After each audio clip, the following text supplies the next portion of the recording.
오늘 주시는 하나님의 말씀은요. 요한복음 1장 43절에서 51절까지입니다.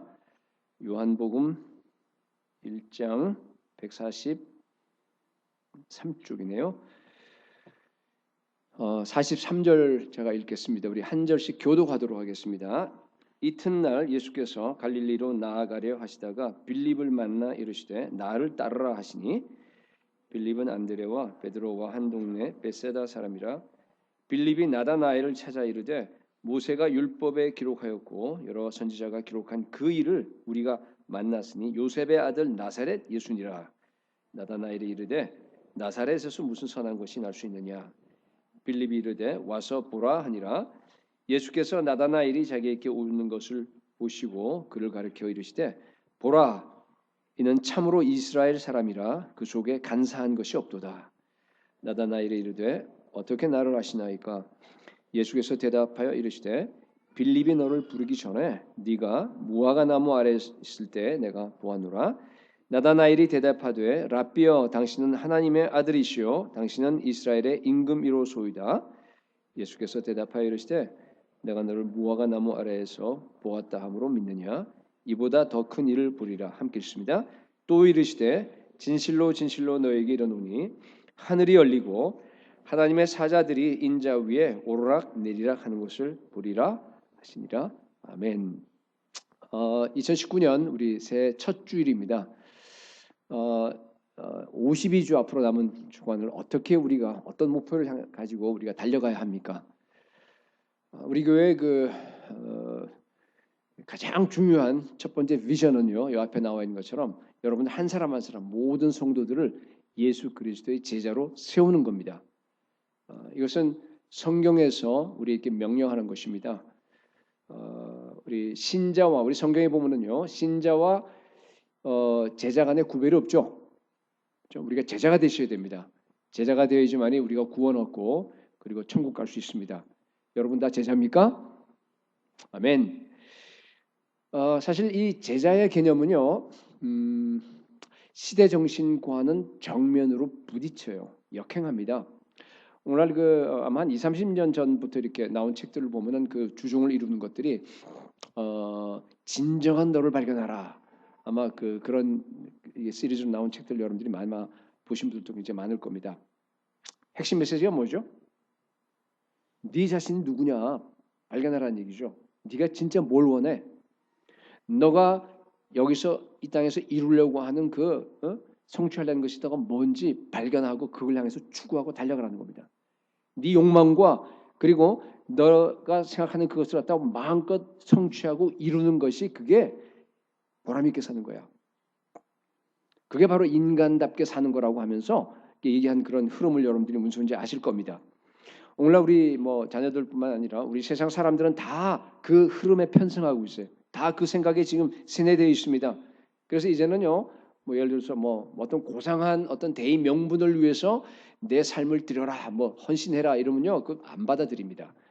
무슨 나라와 민족을 위해서 내가 충성해라 이러고 우습게 여겨요. 그렇게 살다가는 평생 내가 하고 싶은 일 하나도 하지 못하고 인생을 낭비한다고 생각해요. 내 욕망, 내가 바라는 거, 내가 성취하고 싶은 것, 내가 원하는 것을 하는 것이 최고다 그렇게 생각합니다. 사실은 그게 시대 정신입니다. 물론 이것은 사탄의 정신이에요. 만약 모든 사람이 다 자기 유익과 자기 만족과 그리고 자기 목표만을 위해서 자기 좋은 것만 위해서 달려가면 어떻게 되겠어요? 이 세상은 파멸입니다. 행복할 수 없습니다. 인간은 그렇게 만들어지지 않았어요, 여러분. 여러분 정말로 인간답게 살라 그러면요, 여러분 예수님의 제자가 되셔야 됩니다. 제자가 되어서 순종해야지만이 내가 누군지를 그제서야 알 수 있습니다. 그래야지만이 행복해질 수 있어요. 그래야지만이 내 영혼의 깊은 그 소원이 여러분 충족될 수가 있는 걸 우리가 너무너무 잘 알고 있습니다. 예수님께서 얘기하시는 우리 교회 또 특별히 넘버 원 비전과 그리고 예수님이 얘기하신 그 제자도라고 하는 것은요, 세상에서 얘기하는 그와는 정반대입니다. 예수님은 늘 제자를 원하셨습니다. 무리엔 관심이 없었습니다. 소수의 아주 헌신된 그 그룹, 거기가 바로 하나님의 나라를 일으켜 나아가는 하나님 백성들입니다. 그래서 오늘은 본문을 통해서요, 우리 예수님이 부르시는 제자의 모습이 어떠한 것인가, 우리 제목처럼 우리가 이제 앞으로 1년 동안 어떤 제자의 모습으로 어떻게 살아야 되겠냐 하는 얘기를 세 가지로 나눠보길 원합니다. 자, 첫 번째, 여러분 제자는요 와서 보고 따르는 사람입니다. 본문에 빌립이 그 나다나엘을 향해서 뭐라 그랬어요? 여기 보니까 와서 보라 그랬죠. 그거는 이제 사실은 예수님이 빌립 부를 때 한 얘기 그냥 그대로 카피한 겁니다. 와서 봐라. 그러니까 그 얘기는 뭔가 하면 소문만 듣지 말고 실제로 와서 예수님을 만나서 예수님을 경험해 보라는 얘기예요. 그죠? 오늘날 또 정말로 예수님이 메시아인지를 갖다가 와서 조사해보고 판단해봐야 하는데 어떻게 판단해 볼 수 있어요? 오늘날 교회를 보게 되면은요, 교회를 다닌다고 하면서 이렇게 와서 보지 않는 사람들이 굉장히 많습니다. 그러니까 확신이 없는 거예요. 39절 그 앞에 있는 걸 보니까 예수께서 이르시되 와서 보라. 그러므로 그들이 가서 계신 데를 보고, 그들은 누군가 하면은요, 원래는 세례 요한의 제자들이에요. 이 사람들이 누구죠? 안드레와 요한입니다. 그렇죠? 그래서 이제 예수님 가서 있는 데를 봤어요. 그날 함께 거하니 때가 10시쯤 되었더라. 10시는 오후 4시를 얘기하는 거기 때문에, 그러니까 그때부터 4시부터 시작해서 아마 밤늦게까지 예수님 있는 데 가서요 같이 본 거예요. 보고 나서 예수님과 대화하고 직접 경험한 거예요. 아, 이분이 정말로 메시아로구나 하는 것을 갖다가 결론을 내리고 자기가 제자가 되기로 했다. 그런 의미입니다. 이런 태도가 중요합니다. 여러분 오늘날은요 어떻게 와서 보죠? 어떻게 예수 그리스도가 하나님의 아들인 줄 알고 어떻게 예수 그리스도가 나를 구속하신 메시아인지 구세주인지 여러분 어떻게 아십니까? 여러분 어떻게 아셨어요? 그죠? 여러분이 직접 경험했잖아요. 그죠? 기도하면서 사복음서를 갖다 내가 읽어봅니다. 읽어보니까 주님 정말로 예수님이 살아계신 하나님의 아들이시라고 한다면은 나의 구세주라 그러면은 주님 제가 읽는 동안에 나타나 주십시오.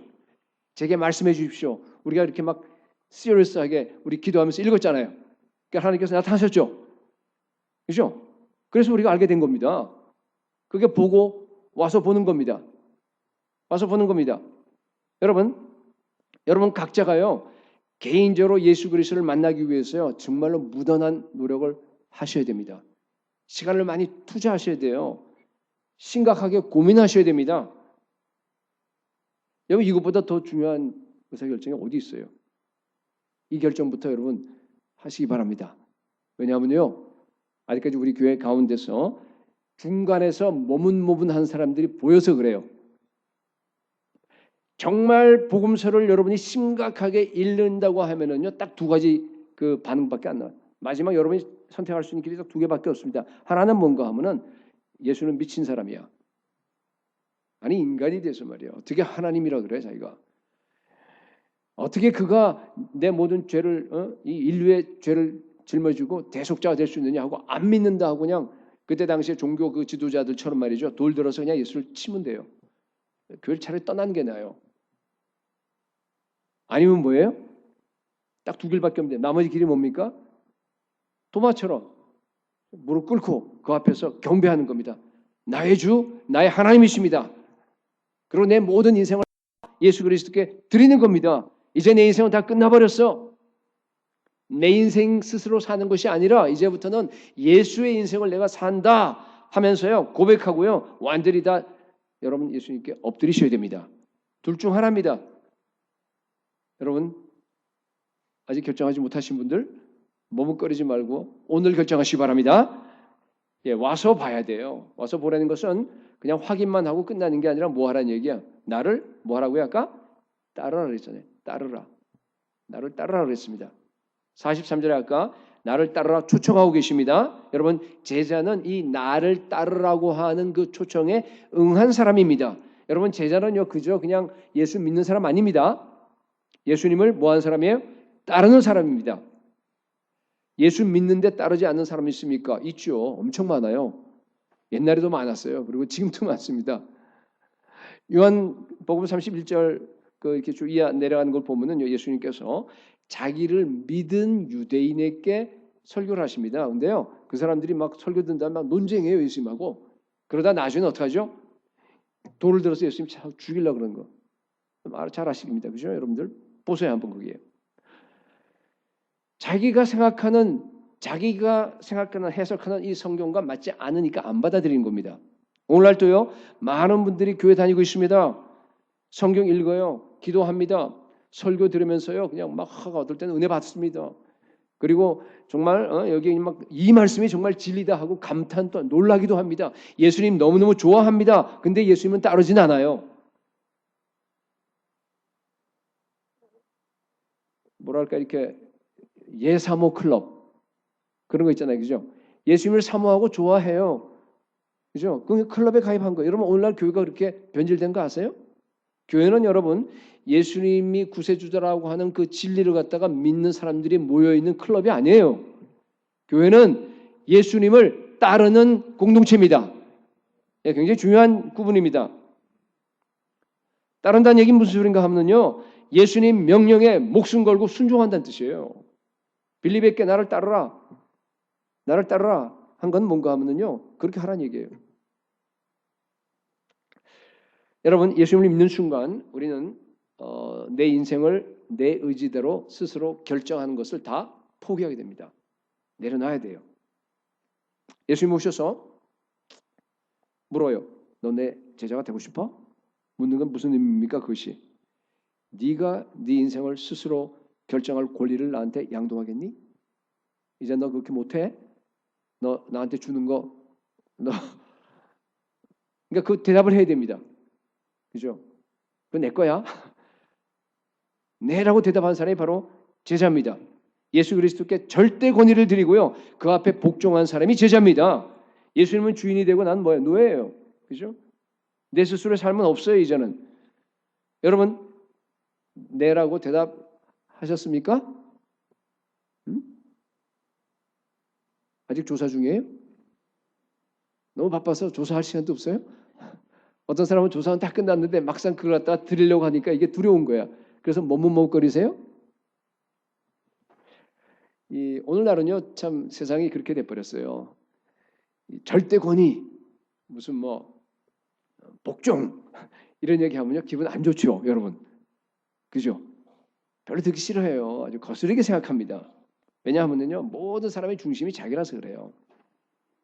맞아, 고통하는 때야 정말로. 그죠? 자기를 사랑합니다. 그래서 그렇습니다. 근데 여러분 그리스도인이 되려 그러면요 이거부터 여러분 버리셔야 됩니다. 꺾어야 돼요.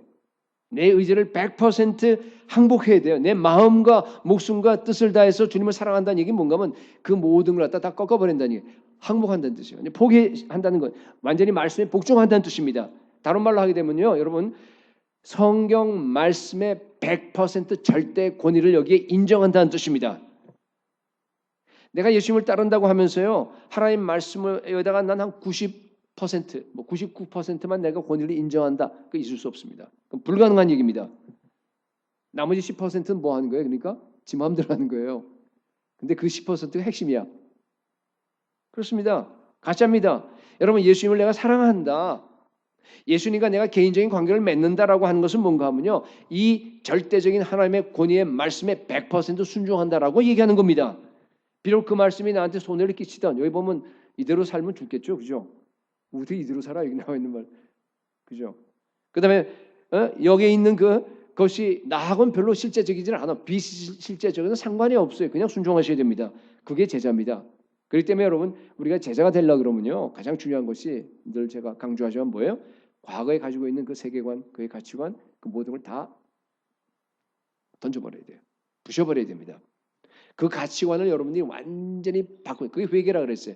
그게 회심이라 그랬습니다. 그거를 버리지 않고는 여러분 그죠? 새 피조물로서 내가 새로운 삶을 살 수가 없습니다. 제자의 삶을 살 수가 없습니다. 오늘날 많은 교인들이요. 나는 예수님 믿어. 나는 예수님 따른다. 그렇게 말은 해요. 근데 자세히 보면 그게 아니에요. 그게 문제입니다.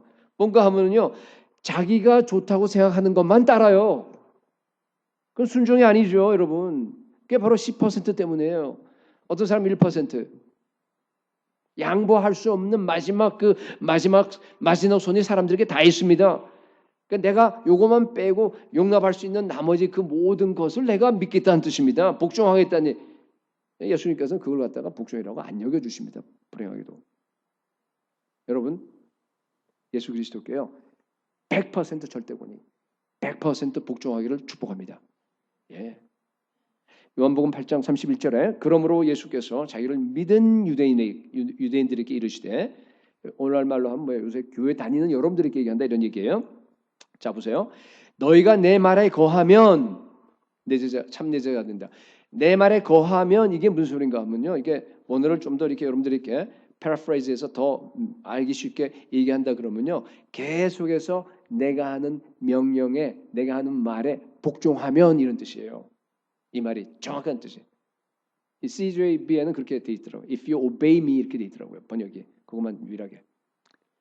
참 내 제자가 되고 그러니까 여러분 제자가 되는 조건이 뭐죠?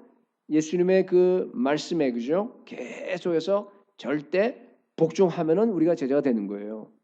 그게 조건이에요. 그냥 아무나 제자 되는 거 아닙니다. 그죠? 자, 그다음에가 이제 그러면은 뭘 알아요? 진리를 알게 됩니다, 여러분. 그다음에 진리가 너희를 자유롭게 하리라. 보세요. 진리가 뭔가 막 연구해요. 연구하고 막 그냥 공부한 다음에 진리가 이렇구나 하고 그 진리를 알고 여러분들이 예수님께 복종합니까? 아니죠. 그거 아닙니다. 전혀 그렇지 않습니다. 먼저 예수님께 복종해요. 예수님을 따라요. 전심으로 계속해서. 그러다 보면은 어떻게 되죠? 진리가 알게 됩니다. 그러면 그 진리가 여러분들을 어떻게 합니까? 자유케 합니다. 이 순서를 잊지 마시기 바랍니다. 네, 먼저는 복종이에요. 모든 출발은 복종입니다. 예수 그리스도의 말씀에 100%. 그러면 이제 참 자유를 누리게 되는 거예요. 참 자유는요, 여러분 제자들에게만 가질 수 있는 특권입니다. 참 좋아요, 그죠? 자유케 합니다. 제자가 되면 제일 좋은 게 보니까 자유한 것 같아요, 그죠? 동감입니까? 별로 아니에요? 자유잖아요, 그죠? 여러분 세상 어떤 거라도요 우리를 갖다가 속박할 것이 없어요. 우리는 자유합니다, 정말로 우리가 돈이든 뭐 또 뭐예요, 명예든 자녀든 또 뭐예요, 하여튼 뭐든지 다, 그죠? 우리는 자유합니다. 세상에 감당할 수 없어요. 그렇죠? 우리는 뭐 그냥 마음껏 정말 이 땅에서도 날아다니면서 우리가 정말 살 수 있습니다. 어떤 환경이 있든 간에. 그게 정말 너무 좋아요. 물론 제자가 되려고 그러면 여러분 그냥 되지는 않아요. 제가 강조하려는 건 뭔가 하면요. 복종하는 그런 힘든 과정을 겪은 후에 훈련받은 후에 여러분들이 제자가 됩니다. 그렇죠? 자기 의지를 꺾는 훈련, 옛자를 갖다가 죽이는 훈련, 땅을 기듯이 정말 사람에게 복종하는 훈련, 그런 훈련을 갖다가 자기가 하나하나 밟아 올라갈 때 비로소 내가 제자가 되는 거예요. 이게 너무너무 중요합니다. 그건 원리가 다 똑같습니다. 세상도 그래요, 그죠? 세상도 우리 뭐 하다못해 무슨 뭐 의사가 되려고 그러고 뭐 연구원 뭐 교수가 되려고 그러더라도 그거 엄청나게 피나는 그 대가를 다 지불해야 됩니다.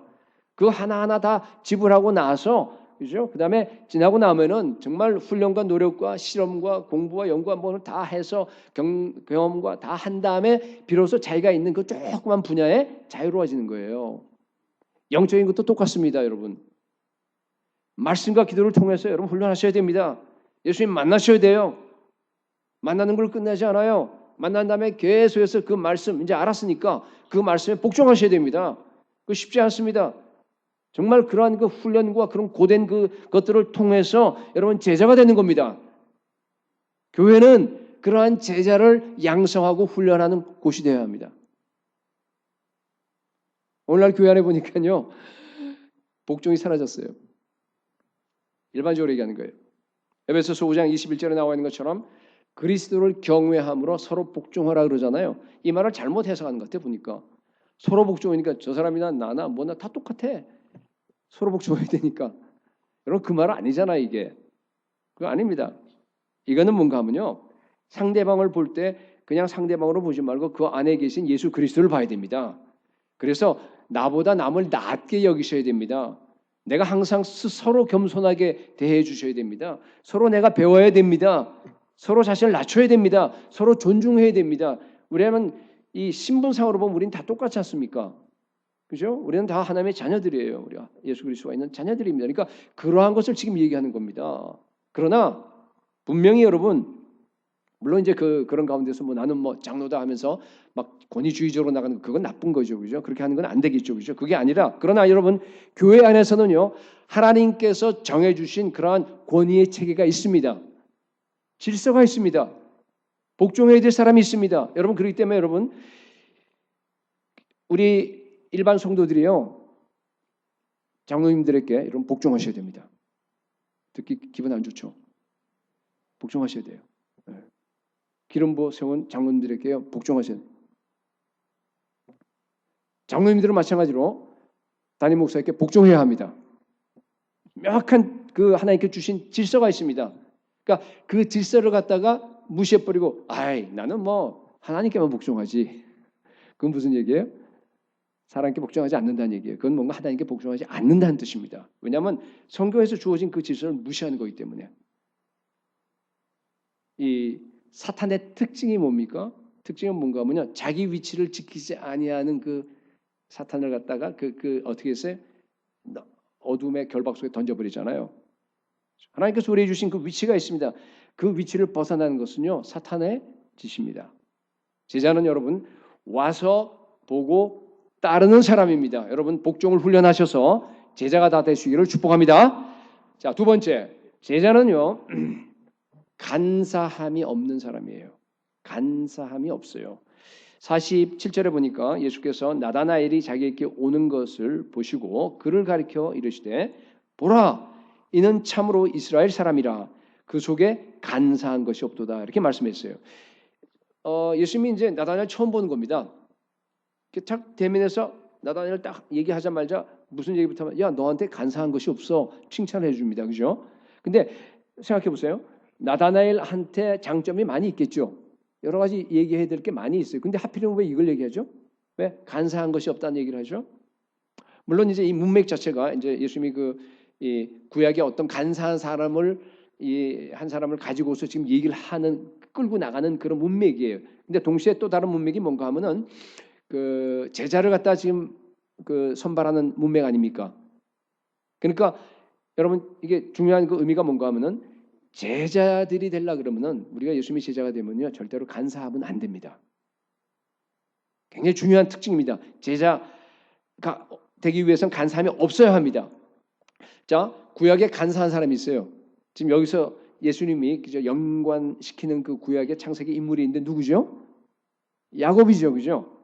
야곱이에요. 야곱은 간사한 사람이었어요. 그래서 나중에 이제 이름이 이제 이스라엘로 바뀌잖아요. 그래서 참 이스라엘이라는 말 나오잖아요, 아까. 그리고 또 맨 밑에 51절에 보게 되면은 그 꿈에 본 환상이 누가 본 겁니까? 그게 야곱이 본 거 아니에요. 그러니까 야곱을 연관시키곤 있긴 하는데 너무 간사했어요. 그래서 자기 형의 그 장자권을 탐내서 나중에 빼앗게 되죠. 팥죽 뭡니까? 붉은 죽 하나 주고 나서 빼앗게 되고 자기 아버지도 속입니다. 네. 그러니까 간사하다는 그 어원을 찾아보니까 이거에 미끼로 고기를 잡는다라고 하는 그런 의미더라고요. 그러니까 간사하다는 얘기는 뭔가 하면 자기 꾀, 자기 힘, 자기 머리를 돌려서 뭔가 이렇게 성취하려는 겁니다. 상황이 불리하게 되면은 자기 그 수단을 사용해서 그 상황을 갖다 자기한테 유리할 수 있도록 어떻게 만들어 보려고 하는 이런 겁니다. 그러니까 간사한 말을 하게 되죠. 그러니까 속이는 말이에요. 그게 거짓입니다. 여러분, 예수님의 제자가 되려고 하면은요. 아무리 여러분들에게 상황이 불리하더라도요. 정직하셔야 됩니다. 굉장히 중요합니다. 여러분 성품 안에 여러분 성품 안에요. 속임수가 있으면 안 돼요. 두 마음을 품으면 안 됩니다. 동기가요. 하나여야 돼요. 동기가 나눠 있으면 안 됩니다. 누가복음 11장 44절에 나와 있는 것처럼 우리 마음이 단순해야 됩니다. 거기 무슨 얘기가 나오냐면요. 내 눈이 성하면 온 몸이 밝을 것이요. 그런 말이 나오죠. 내 눈이 성하면이 그게 뭔가 하면은 if your eyes are single 이렇게 돼 있어요. single이란 킹 제임스 버전 같은 경우에 그렇게 돼 있는데 그 말은 뭔가 단순하는 거예요. 그러니까 우리가 단순하게 예수 그리스도만 바라보는 겁니다. 단순하게 예수 그리스도와 그의 나라만을 향해서 계속 달려가는 걸 얘기합니다. 그렇게 단순한 삶을 살게 되면은 우리 온 몸이 밝아집니다. 우리가 밝아져서 다 볼 수 있어요. 세상 돌아가는 거 다 보여요. 그죠? 단순하게 집중하면요. 지금 이게 어떤 식으로 지금 한국이 돌아가고 온 세계가 어떻게 돌아가며 사람들이 있는 그 모습들이 다 보입니다. 여러분 다 보죠? 48절에 보니까 빌립이 너를 부르기 전에 내가 무화과 나무 아래에 있을 때 보았노라. 하나님 예수님께서 빌립이 지금 무화과 나무 아래에 뭐 하는 걸 봤다는 얘기예요. 물론 나와 있지 않아요. 우리가 모릅니다. 아주 그런 것 같아요. 프라이빗하고 빌립만 알아요. 나다나엘만 압니다. 나다나엘만 알고 나다나엘하고 하나님만 아는 거예요 지금. 예. 그러니까 아마 이런 거일지도 몰라요. 자주 그 무화과 나무 밑에 가서 기도하면서 하나님 제게 메시아를 보여주십시오. 제가 있는 동안에 메시아를 만났으면 좋겠습니다. 아마 그렇게 기도했을 것 같아요.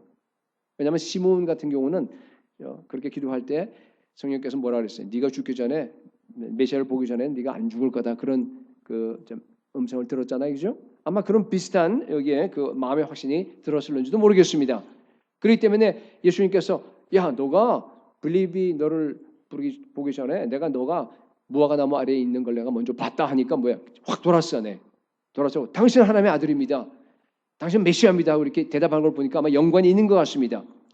하여튼 나다나엘은 여러분 간사하지 않았습니다. 그 의미는 뭐예요?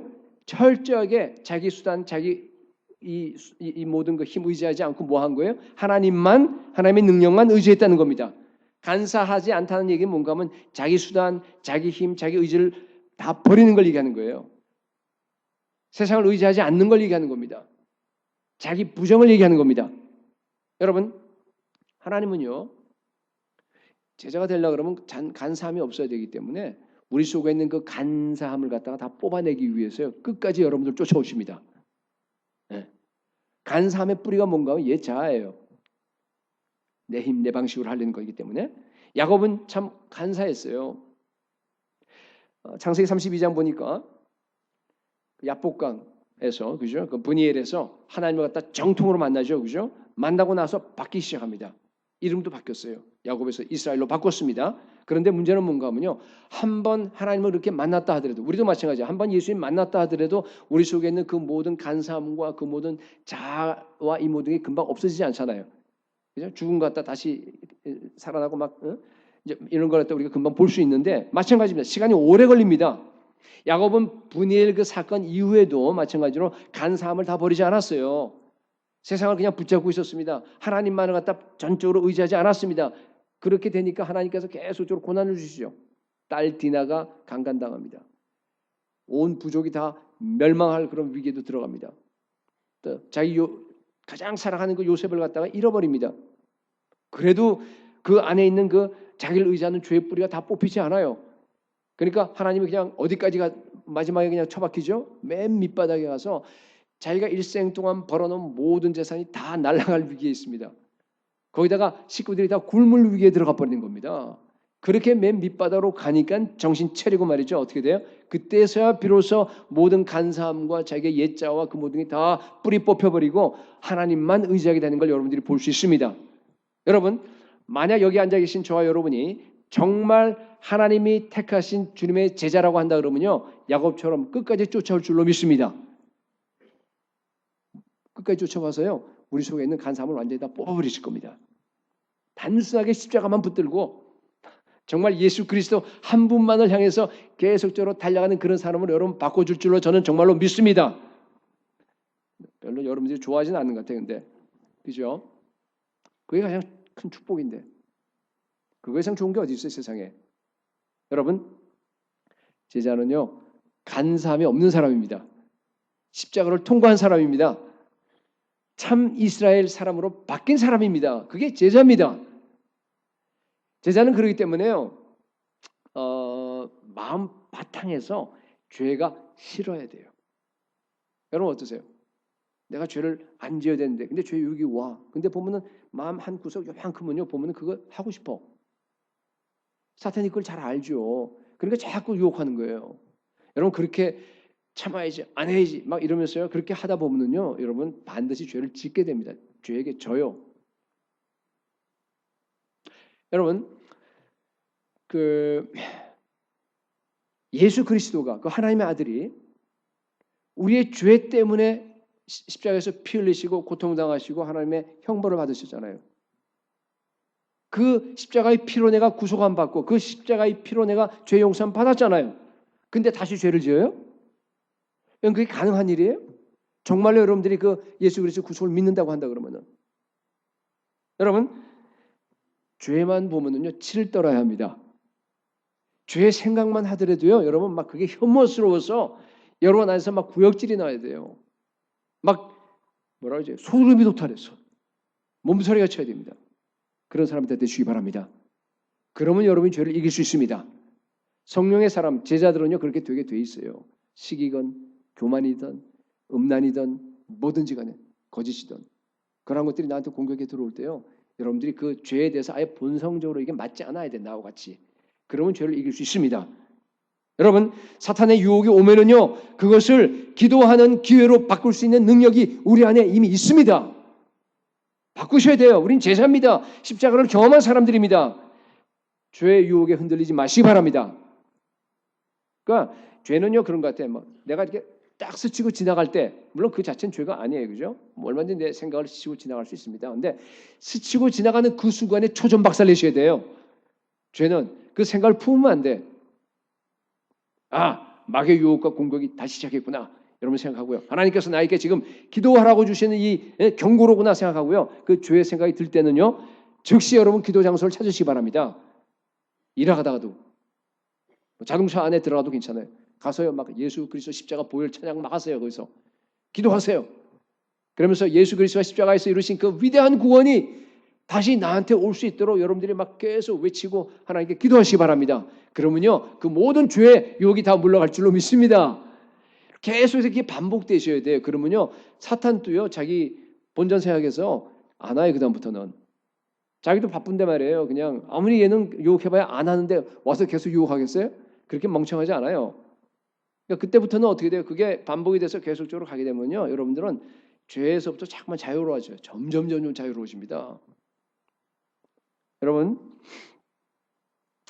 너희는 하나님께 복종할지어다 마귀를 대적하라 그리하면 너희를 피하리라 했어요.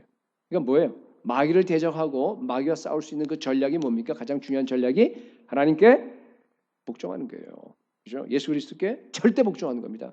말씀의 권위에 절대 내가 들어가는 겁니다. 간사함을 버리고 죄에서 해방된 제자가 다 될 수 있기를 축복합니다. 자, 세 번째 마지막입니다. 제자는요. 하늘이 열린 사람입니다.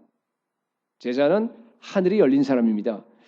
자, 이게 첫 번째 제가 얘기한 것이 가서, 그러니까 와보라 했으니까 가서 여러분들이 경험하셔야 돼요. 그리고 예수님을 따라야 됩니다. 그렇죠? 예수님의 제자가 되셔야 됩니다. 그러니까 따르기를 결단하고 그 다음에 뭐예요? 내 안에 있는 모든 죄악들, 내 옛자들, 그죠? 그 간사함을 갖다 여러분들이 다 벗어나야 됩니다. 벗어난 방식은 복종이에요. 그렇게 하게 되면은 그 다음에 이제 마지막 세 번째가 지금 방금 뭐라 그랬어요? 하늘이 열립니다. 그죠? 여기 보니까 그게 진짜 제자예요. 거기까지 가셔야 되는데 51절 또 이르시되 진실로 진실로 너에게 이르노니 하늘이 열리고 하나님의 사자들이 인자 위에 오르락내리락 하는 것을 보리라 그랬습니다. 여러분 이거는 아까 얘기했듯이 야고비 창세기 28장에서 본 그 꿈에서 본 환상이죠. 근데 좀 달라요. 그때는 이 하늘과 땅을 갖다 이렇게 연결하는 뭐가 있었습니까? 사닥다리라고 번역되지만 그는 거대한 층계예요. 제가 한번 설교했는데 정말 화려하고 거대한 층계, 그죠? 거기에를 갖다가 정말 수도 세울 수 없는 천군 천사들이요. 그게 오르락내리락 하는 거예요. 그 이게 뭔가 하면 하나님의 명령을 받고 어떤 일을 수행한다 그런 삶의 사역을 지금 이루어 나가고 있는 중이다 그런 뜻입니다. 근데 여기는 좀 다르죠. 그 꿈을 그대로 가져왔는데 하늘과 땅을 연결하는 것이 누굽니까? 여기는 유일한 길이 누구예요? 여기는 지금 인자라고 돼 있어요. 인자가 누굽니까? 예수님입니다. 예수님이 여러분 하늘과 땅을 연결하는 유일한 길입니다. 그 길로 수많은 천군 천사들이 지금 하나님의 영광을 나타내면서 오르락내리락 하고 있습니다. 여기 인자, Son of Man이라고 되어 있는 Son of Man, 인자라고 되어 있는 것은요. 신약 성경에서 예수님을 가리켜요. 예수님이 스스로 자기 자신을 갖다가 인자라 그랬습니다. 그거는 다니엘서 7장에 나와 있는 얘기를 이제 예수님이 지금 하시는 거예요. 다니엘서 7장 그 13절에 보니까 내가 또 밤 환상 중에 보니 인자 같은 이가 하늘 구름을 타고 와서 인자 나오죠. 옛적부터 항상 계신 이가 누구예요? 옛적부터 항상 계신 이가 하나님이에요. 아버지 하나님입니다. 아버지 하나님께 예수님이 아버지 하나님께로 나아가죠. 나아가서 그 앞으로 인도되는 거예요. 그래서 14절에 그에게 인자에게 권세와 영광과 나라를 주고 모든 백성들이 그를 섬기게 하였으니 그의 권세는 소멸되지 아니하는 영원한 권세요. 그의 나라는 멸망하지 아니할 것이니라 그랬습니다. 그러니까 인자 예수 그리스도가 하나님 아버지께 나라와 권세와 영광을 갖다 받죠. 지금 받는 그 장면입니다. 이게 어마어마한 장면입니다. 그죠? 그러니까 지금 예수님이 얘기하는 게 뭡니까? 그러기 때문에 지금 이 오늘 51절에서 예수님이 지금 나다나엘에게 그리고 우리들에게 지금 하시는 그 메시지가 뭡니까? 다니엘 7장에서 얘기한 그 인자, 그 하늘의 권세와 하늘의 영광과 하늘의 그 나라를 갖다가 받은 사람이 바로 나다 하는 겁니다. 그죠? 내가 바로 그 사람 메시아야. 내가 바로 하나님의 아들이다 하는 걸 갖다 지금 여기서 선포하는 겁니다. 이게 아마 신약성경에서 가장 위대한 선포일 겁니다. 여러분, 예수 그리스도가 이 땅에 오실 때 하늘이 열렸죠. 누가 보면 그 2장에 보면 하늘이 열리고 하늘에 수많은 천사들이 막 하늘을 다 채워버렸습니다. 거기에 엄청나게 그러면서 하나님을 찬양했습니다. 그리고 마가복음 1장 10절에 보니까요. 예수님이 세례 받을 때 또 열렸어요. 세례 받을 때 하늘이 찢어졌어요. 찢어졌습니다. 그리고 거기서 소리가 들리고 성령이 내리시고 막 하는 걸 볼 수 있습니다. 원하건대 주는 하늘을 가르고 찢고 강림하소서 이사야 64장의 그 기도가 응답이 된 겁니다. 높이 들린 그 보좌 위에 계신 그 하나님이요. 이 땅에 낮고 천한 이 땅에 인간이 돼서 오신 겁니다. 그분이 우리의 죄를 대신하고 피 흘리셨습니다. 하늘 구름을 타고 하늘의 권세와 영광과 나라를 받으신 그 인자가 그 예수 그리스도가요. 인간의 되어서 이 땅에 오셔서 흙먼지 마셔가면서 그 촌동네 그 낡은 그 동네에서요. 그곳에서 노동자로 가난한 마을에서 계셨습니다. 제자들과 먹고 자요. 제자들과 함께 거하셨습니다. 완전한 인간으로 오셨습니다. 그러나 하늘 아버지와 더불어서 완전한 연합 가운데서 완전한 그 교제 가운데서 한 번도 끊어진 적이 없었습니다. 우리에게 이 땅에서 우리가 어떻게 살아야 되는지를 갖다가 모범으로 보여주셨습니다. 이 땅에 오셔서 주신 그 하나님의 뜻을 갖다가 성취하기 위해서 고난 받으셨습니다. 십자가에서 죽기까지 복종하셨습니다. 그때 바로 하늘과 땅을 갈라놓았던 그 지성소가 위에서부터 아래로 찢어버리죠. 휘장이. 그러니까 하나님 위에서 찢으신 거예요. 그 휘장을 갖다가. 히브리서 10장에 나와 있는 것처럼 휘장 가운데 새롭고 살 길을 주님께서 여셨습니다. 에베소 2장 14절에 나와 있는 것처럼 십자가에서 원수된 것 곧 중간에 막힌 담을 자기 육체로 허무셨습니다. 십자가로 하나님과 인간을 화목케 하셨습니다. 유대인과 이방인들이 화목케 되셔서 한 세상으로 만들었습니다. 드디어 하늘과 땅을 연결할 수 있는 그러한 그 거대한 길이 열린 겁니다. 예수님의 십자가와 부활과 그리고 승천하신 이후에는 오순절날에 또 한 번 하늘이 갈라졌어요. 이번에는 성령의 불이 내려오셨습니다. 그래서 그분이 성령님이 우리 안에 거하셨습니다. 우리를 하나님의 집으로 삼았습니다. 우리를 하늘 문이 되도록 만드셨습니다. 야곱이 창세기 28장에서 그죠? 두렵도다 이곳이요. 그때는 이 베델 그곳인 줄 알았어요. 이곳이 바로 하나님의 집이요. 하늘의 문이로다 그렇게 고백했는데 그것이 사실은 뭐야? 우리가 되어버린 거예요. 드디어 우리에게 실현됐습니다. 여러분, 우리가 하늘의 문입니다. 우리가 하늘의 문이에요. 우리가 가는 곳마다요 하늘 문이 열립니다. 우리가 하늘 문이기 때문에 우리가 여러 사람들을 갖다 믿지 않는 사람들에게 전도해서 그들에게 하늘의 문이 열리도록 해주는 사람들입니다. 우리를 통해서 다른 사람이 하늘로 들어갈 수 있습니다. 하늘의 권세를 우리에게 주셨습니다. 아멘. 예. 우리가 하늘의 사람입니다. 야곱이 창세기 28장 베델에서 처음 하늘 문이 열렸을 때는요 꿈이었어요. 환상이었습니다. 약속으로 열린 겁니다. 그때는 그냥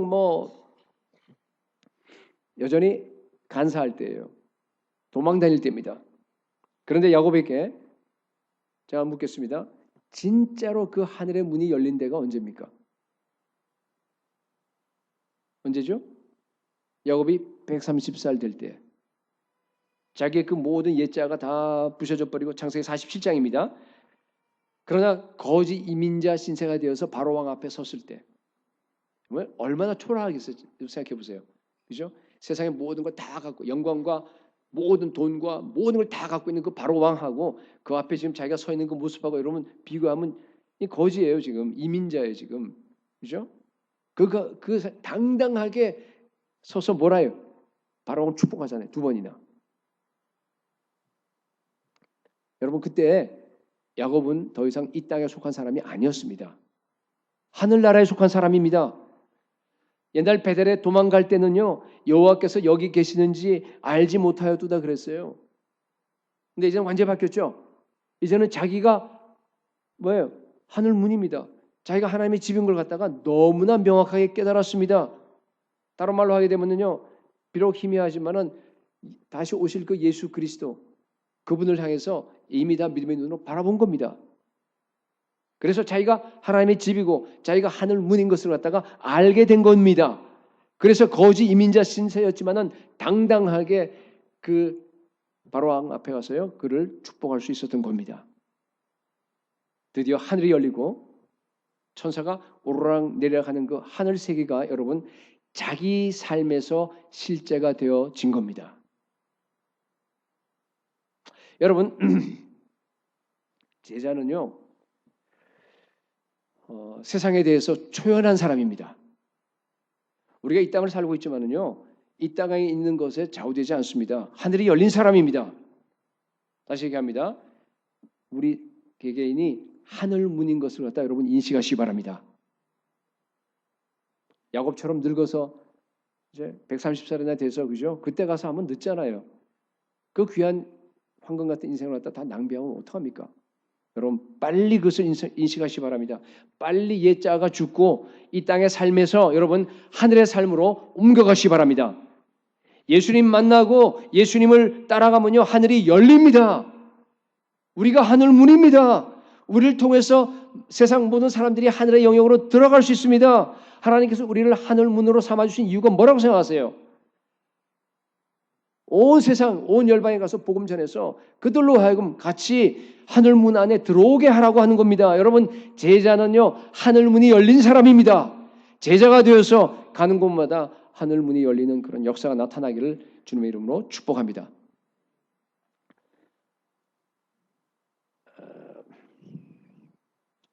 말을 맺겠습니다. 예수님은요, 제자를 부르십니다.